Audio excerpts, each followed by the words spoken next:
Be what it is you claim to be about. Be what it is you truly want to be. Okay? If you truly want to be successful, if you truly want to change your life, be about it today. Be about it today. And then when today's over, be about it tomorrow. We all have fear. Everyone has fear. Fear is one of the most greatest things that you can possibly have. Fear is an instinct. Fear propels you. Fear makes you great. Fear brings you alive, doesn't it? What would you do if you just learned today that you only had 6 months to live? What if you only had 6 months to live? What would you stop doing? What would you do more of? Who would you spend time with? Now, the answer to that question is very interesting because what it tells you is what you really value. What is really important to you? Number one, don't run away. And number two, be honest to yourself. Those two things, you should keep them in mind. And then just put time, effort into practice. I think is the key. Step by step, build something up about yourself, about your life, about your character and personality that will give you some strong fundament in order to tackle everything that this world is going to throw at you. Truly believe we are all equal as human beings. If we are obsessed with something and we truly pursue our passion with everything we have, regardless of anything else, if you are obsessed, work hard, put in the time, you will succeed. This is hard work. This is an obsession. Nothing can beat hard work. The most important people in your life are the people who believe in you before you even believe in yourself. The people who see something in you before you can see it in yourself. Those people are essential to whatever it is that you want to achieve and accomplish, because there's going to be a point when you've pounded your head into a wall so many times that you're delirious, that you can't see the vision for your future, that you can't see that it is at all possible. And having those people in your life to ground you and to center you around the fact that you can do it, that you can achieve those things, that you are capable, that your potential is so much more than what you're currently doing, changes everything. The cure for sadness isn't finding 100 different ways to be happy. It's accepting the life you're walking through for what it is and pushing through. It's believing that everything has a purpose and learning to make peace with past versions of yourself that don't align with who you've become. The pain is a prerequisite. Improve yourself as a human being. There will be many things in this life that you don't have control over, but your happiness is not one of them.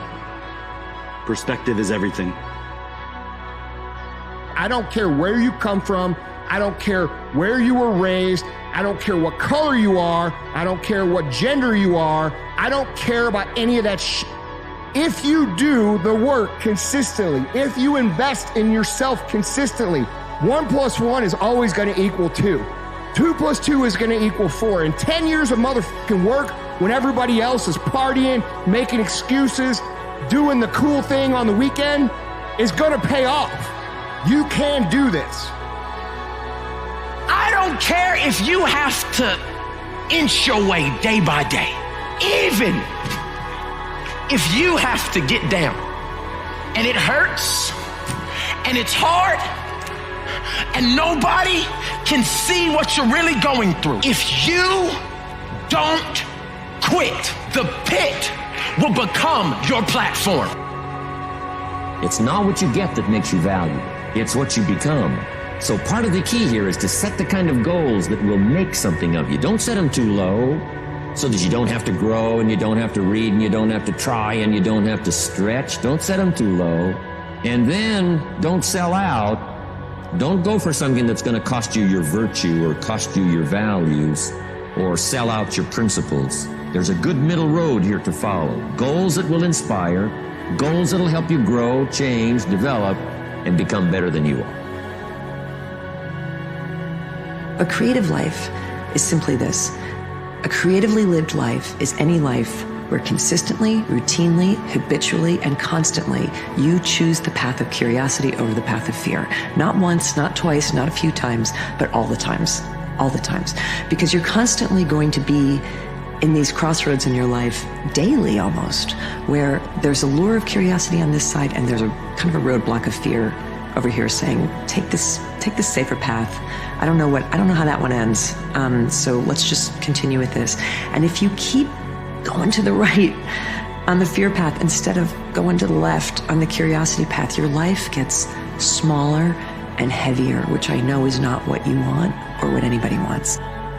The greatest version of you is not the I can do anything version of you. The greatest version of you is the disciplined version of you. I'm focused. I have a prize that's in front of me. I know what I'm supposed to do, and that ain't it. I have to stay right here. It's the version of you that has parameters. If you guys mentally believe you can do it, your body will find a way physically to make it happen. If you're short up here, it doesn't matter what you do with these guys, it will never materialize into anything. No dream will ever become a reality. Winners, the difference between them and the spectators is the winners have a belief that overrides the crowd's disbelief every single time. Their belief is so strong, even though they hit failure and they get knocked on the ass, they're finding the intestinal fortitude to stand back up again, face that same challenge, learning from the previous mistakes, and make it happen.